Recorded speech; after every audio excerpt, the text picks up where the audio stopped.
tayo, Richard Mille ho yata yung relo ni Sir eh. Eh kung gano'n, kung tatawagin niya na adik si Pangulong Bongbong Marcos nang wala namang siyang maipakitang ebidensya, edi pwede din natin siyang tawaging corrupt dahil nakitaan siya ng 7 hanggang 15 milyon na Richard Mille na relo. Wala din tayo ebidensya. No, nakita lang natin. Oh, mamahalin yung kanyang relo bilang isang konsehal. Di po ba? Total, gano'n naman po ang labanan nila. No? Tawagin natin, adik si Bongbong Marcos. Walang ebidensya.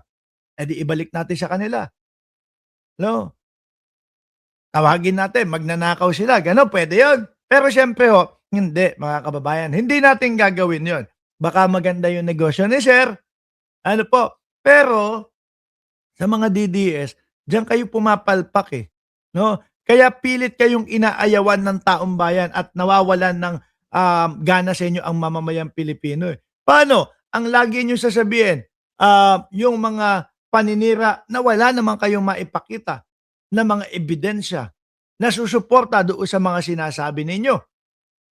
Di ba, mga kababayan? O tuloy natin si Sir. Hindi nyo pwede ipauto ko. Bias na bias ka. Hindi, bias na bias ka. Ito lang kasi hinarang nila yung sasakyan eh doon sa EDSA tapos sasabihin, bias ka. Eh, yung mga pagkakaharang nila doon sa yung sa mga bus po, mga bossing, tapos EDSA, Main Road, National Road. Yun pa lang po, alam mo na pwede at illegal na eh, yung paghaharang nun. Tapos wala pang permit yung kanilang mga pagrarally na ginagawa ho. Kalaunan lang ho binigyan ng rally, di ba? Oh. Tapos sasabihin pa yung mga yung magi-impound bias daw. Bias na bias ka. Hindi. Bias na bias ka. Evident po kami tayo. Bias na bias ka. Hindi kami baba. Ayan ho, nakita nyo kung paano nila binabastos yung mga otoridad. Tapos ang sasabihin po nila, mga kababayan, martial law na ngayon. Silent martial law na ngayon. Ang sasabihin nila, wala nang kalayaan sa Pilipinas. Sobrang laya nga eh. No, Sir Buggy Arellano at MacSafe, sobrang laya ng Pilipinas. Kung kayo ho mapupunta sa ibang bansa, ay nako, talagang susunod kayo. Batas trapiko na nga lang eh. Oh, minsan nakakatawa. Yung mga Pilipino, mga kapwa natin Pilipino, pag sa Pilipinas, hindi, sige, tawid tayo dyan. Pero pag pumunta ng ibang bansa, talagang talagang mag-aantay sila bago mag-green. Bago tumawid. Di ba? Tapos sasabihin nila, wala nang kalayaan sa Pilipinas. Martial law na sa Pilipinas. Mga gunggong. Ayag dito. Magtrabaho ka ng parehas. Huwag kayong sumunod. Huwag kayong sumunod. Alam nyo, ating kalabon nyo eh. Ay, sandali. Sinasabi doon sa mga otoridad, huwag kayong sumunod. Adik ang amo. Bagay, hindi niya naman pinangalanan, pero alam naman natin kung sino ang ibig sabihin niya doon. Ano po? Alam naman natin kung sino yung inaaway nila. Alam naman natin kung sino yung sinisiraan nila. Ang presidente. Ano po? Ngayon, sabi ko, sabi ng iba, konsehal daw. Nakita ko, yung sagutan nila Pebbles, Talakera, ni Mami Pebbles, at dito pong tinatawag niyang, ano tawag niya dito? Yung tinatawag niyang hipon. Hindi ko alam kung bakit hipon. No? O eto ho, mga bossing. Sabi dito, putang ina, nagpapakalat din pala ng fake news to. Konsehal to. Konsehal ng Quezon City. Sabi, di ba ho, mga kababayan, yung ibang mga vlogger po, sila Boy Libag, sila Boy Banil. Kilala nyo si Boy Banil? Di ba ito yung mga nagpakalat na mga vlogger na kesyo daw po may binabayaran doon sa 18 marites.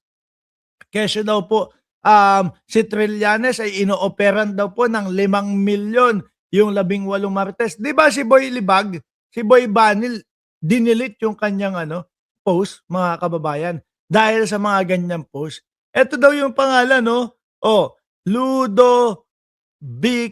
Oh, kaya pala naglabas ng statement si NBI Matibag na mayroong babaliktad sa 18 marites, 20 million pala. Ah, iba, mas matindi ito. Kasi kung doon, 5 million lang yung ino-offer daw ni Trillanes, dito, iba, 20 milyones. Mas matindi palang gumawa ng fake news ang ano na 'to, ang, etong tao na ito. Ngayon sinagot mismo ni Pebbles Talakera, mga kababayan, doon sa mismong post niya. Akala ko ba presidente na si Sara Hipon. Yun ang pagkakamali at akala ho nung mga nagra-rally, 'no? Nung isang araw, pagkatapos noong, kailan ba yun? July 1 na rally, kinabukasan presidente pa din si Bongbong Marcos. Ngayon tapos na yung rally, presidente pa din si Bongbong Marcos. Yan ang akala nila, 'no, 'pag pinasampa nila si Imee Marcos at sumigaw at ang sasabihin ni Imee Marcos ay ano, sasabihin ni Imee Marcos, "Bangag ang aking kapatid, bangag o lasing itong gobyerno na ito." Akala nila, yung taong bayan maniniwala na agad, eh, 'di ba? Oh, sabi ni Rani Ludovica, 'no, Pebbles Talakera, 6 na. Nasa malapit na kami, Judas. Nasa malapit, putang.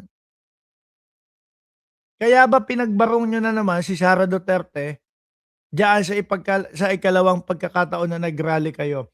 Nung una, 800,000 ang pumunta doon sa rally ninyo. Yung nagsalita si Imee Marcos na bangag daw ang kanyang kapatid. Ngayon, 11,000 ang pinakamarami. O sabihin na natin 15,000, baka sabihin, binabawasan ko, eh. Sabihin na natin 100,000 lang ang pumunta ngayon.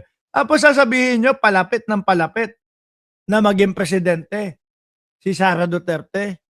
Nasa malapit na kami, Judas. Oh, huwag kang mag-alala. Magsama-sama kayong mga adik. Hehe. Tapos akala ko di kayo aalis ng EDSA. Anyari? Kongsi. Ano na rin na kongsi? Konsihal. Konsihal. Tapos gano'n, mas siga kaysa sa LTO. Kapagka sinabi niya pala na hindi puwede i-impound 'to, hindi puwede i-impound 'to, kailangan yun na masusunod, mga kababayan. Tapos ano na naman sasabihin nila, Sir Benchuy, ang sasabihin na naman nila, pinupulitika lang yung kampo nitong sila Rodante Marcoleta. Ngayon, yan din po ang sasabihin niyang mga yan, mga bossing. Bakit po? Eto si Robin Padilla naman, umakyat doon sa entablado, ng Iglesia ni Cristo. Ngayon niyo sabihin sa amin, 'no, na hindi pang DDS, ang rally ninyo.